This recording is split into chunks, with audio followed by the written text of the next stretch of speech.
Shona from ATB here, and this week I've got Apprentice Jessica Eaton joining me for this week's edition of ATB TV. Welcome, Jess. It's good to be back. Thank you very much. Just thought we'd give you a little update on where Jess is at in far as her apprentice school and where she's going and how she's been riding. You've ridden in 26 race rides now, Jess, and how have you gone? Going well. I've had 3 winners now and 4 placings. So. Yeah. And the trainers that you've been riding for have generally stuck with you because the placings horses have generally gone on to win. Miss Burlesque, I think she placed and then went on to win at Swan Hill, was that right? No, first ride was a win at Avoca, and then I rode her to win again at Swan Hill during the carnival. And then we had another start at Mildura, but we weren't as lucky. Yeah, and where did she finish there? Second last. Oh well, that's okay. You can look for her next start. Miss Burlesque is trained by Patrick Starr at Maui on Sunday. Oh, there you go, you're riding her again? Yep, we're back in her up. She was a bit fat last start. All right. Anyway, well, here we are at Apprentice School at Racing Victoria, and Jess has been here since Wednesday night. They get here and then it's locked down. They can't go outside. They can't get any fresh air. I just said to Jess when I got here, oh, it's such a nice day, and she said, I haven't been outside. We've had no fresh air. Not yet. No, the rules. So yesterday, Jess, you did race riding analysis with Alf Matthews. What did you talk about there? Basically just go through different sort of races, and he gives us different pointers on what he thinks are good tactics in terms of riding, what he points out, what things that he sees as bad and things that he sees as good, and he obviously encourages us to ride tactfully when we're in our races. Yep. And your next subject was vet services. What did Michelle talk to you? Michelle Ledger, what did she speak to you about? She came in and showed us quite an interesting video on horses and their athleticism and basically what makes a horse good. We looked at their lungs and saw a biopsy of a horse being just the tendons and everything, so it's quite interesting. Yeah, if you ever get a chance to look at dissected horse legs, they're not made up of much, are they? And for carrying 500 kilos and the pressure that they put on them when they're running at 70 kilometres an hour, it's really quite extraordinary. You also did the mechanical horse last night. That's just purely for fitness. Yep. Yep, those of you who would have seen Jess on that in a previous edition of ATB TV, very tough on your fitness. And this morning you've done career planning. What did that involve? Just looking at goals we want to look forward to in the future, short term and long term, and also starting to look at ideas outside of our riding careers for future jobs. Other options. Yeah. Yeah, good. So you've got Miss Burlesque on Sunday at Maui. Have you got any others this weekend? I've got one tomorrow at Warrnambool, and I've got a horse my boss used to train called Star Parkway at Maui as well. And who's got that now? Beck Weymouth. Oh yeah. I went down and trialled it last week at Mornington, so hopefully we can go a ride at Maui. And then Echuca, so far I've got one for Mick in the apprentice race, Shot of Courage. And so what's your runner at Warrnambool?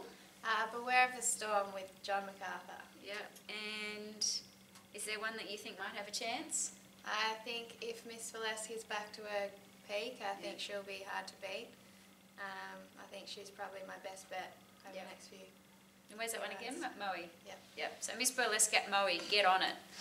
Well, thanks for joining us today, Jess, and we'll come back with Jess, another update on her in the next few weeks, and hopefully she'll have had a few more winners. Thanks, Jess. Thanks for having me. Cool.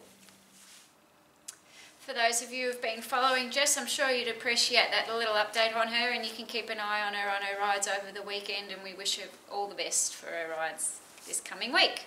So I'm going to speak about the results last week. We had Tactor Boystron, who went around in the Gold Cup over at Royal Ascot on a quick ground. Tack was too smart, he knew that. Marco put concussion plates on him, and then that didn't make a difference to him. So jockey Martin Harley eased him up, and he'll head on now towards the Irish St Ledger in September. On Friday at Pakenham we had Flying Paris resume from a spell. She finished 9th. Hopefully she'll take a little bit of improvement out of that race, and we can look for her to be running on in a couple of weeks. We had White House Affair finish 7th at Pakenham also on the synthetic, so we'll look for her to be running on Tuesday at Geelong, but I'll speak about that later.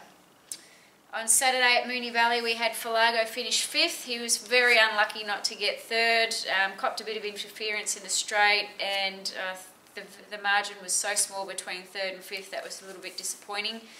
At Morfettville we had a winner with Imaging, where he took him over there, elected to take him there rather than packing him on the Friday, and it was a good decision.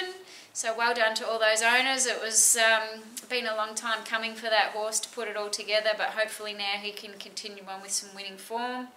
And we had Edge of War at Morfettville finish 7th. He was probably ridden too close to the speed instead of being ridden midfield or just a little bit quieter, and he ran out of puff, and he finished 7th. On Sunday at Cranbourne we had a winner with Lucky on Barefoot. He won the same race this time last year. Glenn Boss on board. Well done to Maddie Williams, and congratulations. There was many happy owners on track, which was fantastic to see. And we have Manor Trust at Hamilton. He finished 7th on a very, very heavy 10 track. Wide barrier, 60 kilos, certainly didn't go in his favour, so he's pulled up okay, and we'll look for him to be running on also. Tuesday at Geelong on the synthetic we had another winner, which was fantastic. Esprit de Sol went back-to-back wins, trained by Mark Riley. Super effort. He looked a treat. He wouldn't tie up in the stalls before the race. The stable hand girl had to keep walking him, and was certainly there with his A game on. So congratulations to all his owners. And we had a first starter in Savoya Spirit, trained by Matthew Williams. Very green, immature and gangly type of horse. She raced okay, but she's still got a lot to learn, so I'm sure she'll take much improvement from that run. We just had Girls Safe finish 7th at Ipswich. She looked to jump okay. She had a wide barrier, but in running she looked to be pulling quite a bit, and I'd say she would have done most of her work in running rather than going for the finishing line. So we'll wait till we get a report from Trevor Bailey and see how she pulls up. This week at Saturday at Flemington we've got La Passe, last start winner at Flemington on a Wednesday. She's racing over 1400 metres, so last start winner, she'll probably be favourite, no doubt, for that race. We've got Abasso, who's down from Sydney, still with Chris Waller, but based now in the Flemington stables. He'll get on a nice firm track and have more space than what the Sydney tracks have got, so we'll look for him to be running on, and hopefully he can show us how good he is, because he is a good horse and he does try.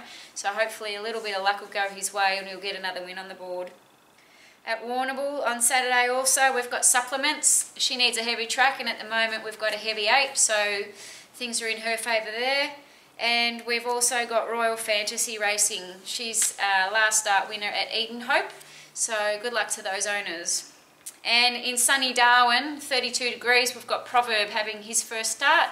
He had a trial on Tuesday and he finished 3rd in that trial, so hopefully he'll take improvement from that little trial, and he handled the track well. It didn't worry him, the kickback of the dirt in his face, so good luck to Neil Dyer up there. And on Tuesday we've got White House Affair at Geelong on the synthetic with Brad Ruilla on board. And on Wednesday at Ballarat it's a transferred meeting from Sandown. We've got Diorcivist, Short Espresso and Already Leica nominated, so keep an eye out on the website for acceptances. Over the past few months I've been recording footage on horses getting broken in and the pre-training process. I've edited 2 videos together and I've included the links with those into this week's newsletter. So I hope you enjoy the viewing and you learn something, and you can see what it's like for a horse to be broken in and the pre-training process that they go through. So that's it for this week's edition of ATB TV.